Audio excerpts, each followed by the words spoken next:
Hey there, y'all, and welcome to today's Daily Down and Dirty. My name is Fairlight. Welcome to Airy Fairy Tarot. All right, y'all, so the message today is about spiritual bypassing and self-deception. And I said that like it's a tongue twister. Spiritual bypassing and self-deception. So I don't even want to, expound on that. We're just going to get right into it. So the first card that came out is the Ace of Air reversed. And, air is about communication. It's normally, aligned to swords. It's the truth. It's the thoughts we think, the words we speak, the beliefs we run, the messages we both give and receive. And when it's an ace, it's about, usually it's about some sort of an opportunity. When it's reversed like this, I really take it as living a lie or some sort of a lie, some sort of truth not being realized. And then what came out with it is this 9 of Fire upright and this 8 of Water reversed. And so these two cards right here with this kind of living a lie sort of card, this is where I get the spiritual bypassing from. It's like he's trying to invoke this fire. He wants to get into this creation of his truth and all of that, but he's trying to bypass something that's very much, deep in the subconscious, some sort of trauma or some sort of beliefs or some sort of grief even that really needs to come to the surface and be acknowledged and be integrated in order for this creative process to be realized. And so if you're finding yourself blocked, if you're finding the creative process blocked, if you're finding whatever it is, maybe recognize, are you doing any kind of spiritual bypassing?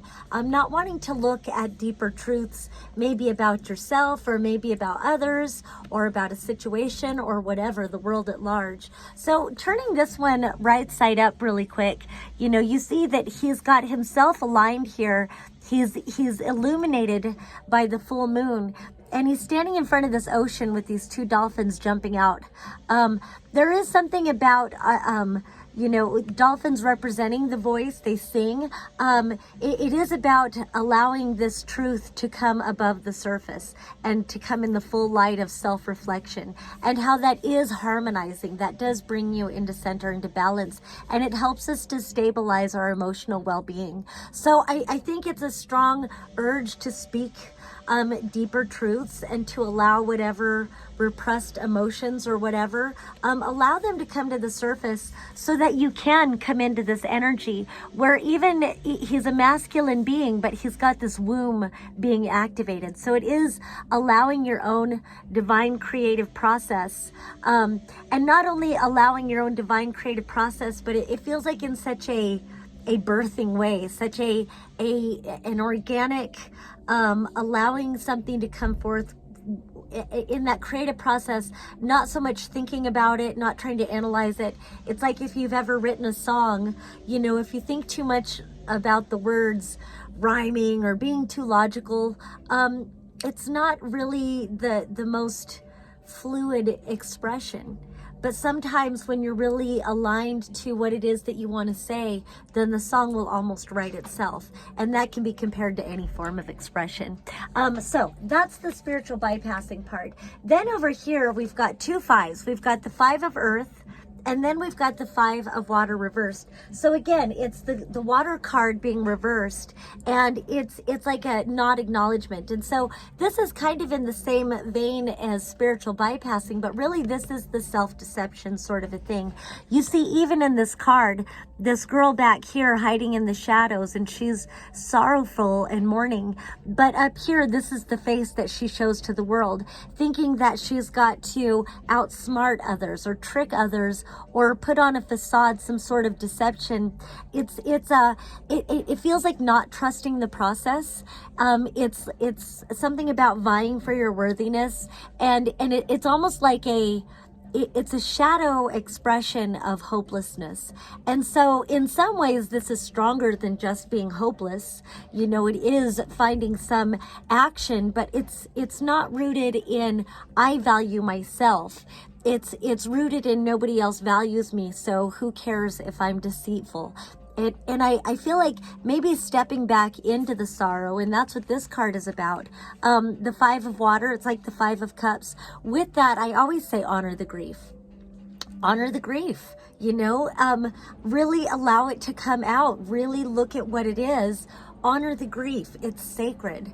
And then just know, once you have worked through the process, once you've allowed it all to come out and you've looked at it and done that self-reflection, then you can let it go.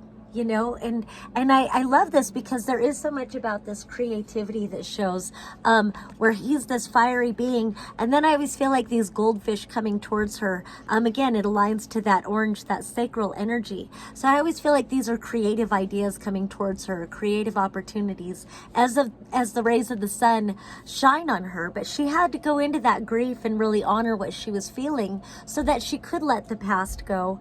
And then, you know, typically it shows when you're ready to turn around, there's a whole new adventure waiting for you. There's a bridge that leads to a castle, a whole new experience. But you can't just bypass that there's some grieving going on. And then we go further to this whole clump of cards over here. I just quickly wanted to summarize. You know, I think part of what this grief is tied to is rooted in possibly childhood, or just rooted in, you know, a foundational belief system where, you know, we're scared to take the blinders off. This could be if you had a heavy influence of religion in your life, or if you had a heavy influence of politics, or, you know, anything, something very dogmatic and controlling and very, if you're not with me, you're against me kind of shit. It's a very fanatical energy. And it's scary to take off the mask and remove the blinders and recognize how damaging systems like this can be. And then how it also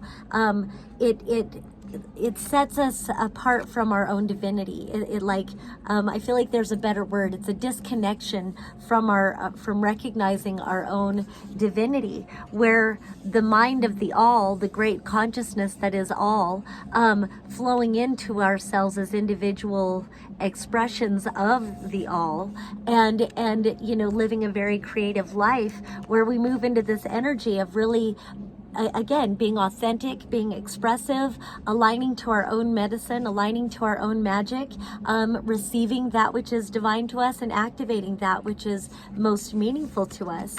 And instead bearing the burden and the weight of pretending to be diplomatic in putting on this mask and acquiescing to this fanaticism. But you're not being diplomatic with people who are oppressing, with systems that are oppressive, and you don't have to go along with it.